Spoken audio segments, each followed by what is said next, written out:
Hi, my name is Akiva Goldman. I'm the director and founder of Goldman and Associates. Our firm has a primary focus on family law issues here in Michigan. And today we're continuing our video series designed to educate and inform the public, so please subscribe to our channel. I want to talk today about annulments. A lot of people will contact the office seeking an annulment. They feel that the marriage was either very short term, it was the kind of thing that it wasn't a real marriage in their eyes. Therefore, instead of a divorce, they want an annulment. Well, you know, an annulment is a very specific creation of the statute. You can't just get an annulment because you want one. There have to be proofs set up that support an annulment. So a lot of people think it has to do with how long the marriage was. It really doesn't have to do with that at all. In a simple way, an annulment is more connected with fraud than it is connected with the duration of the marriage. So for example, if two parties get married, after a week, they decide, you know what, we really aren't compatible, we really don't get along. We thought we were, turns out not.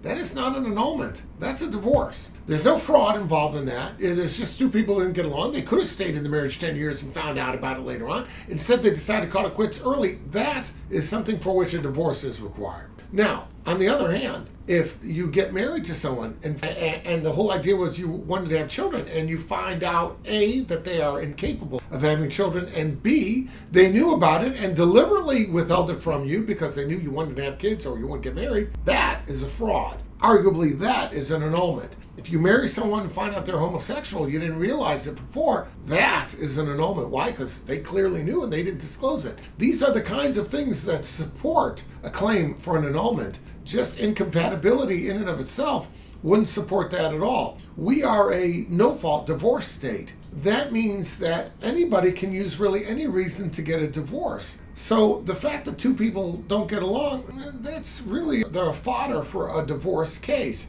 And remember, to be convincing to the court that you are entitled to an annulment, which is to say not that a marriage occurred and then it got, unraveled, but to say that a marriage never occurred from the beginning, we're wiping it away as if it never happened, which is what an annulment is. To get that, the court is going to have to see a burden of proof met. And the burden is going to have to be that somehow there was a fraud, a misrepresentation that supports the annulment. If you have questions about whether or not your case is an annulment case, reach out and we'll be glad to help you out.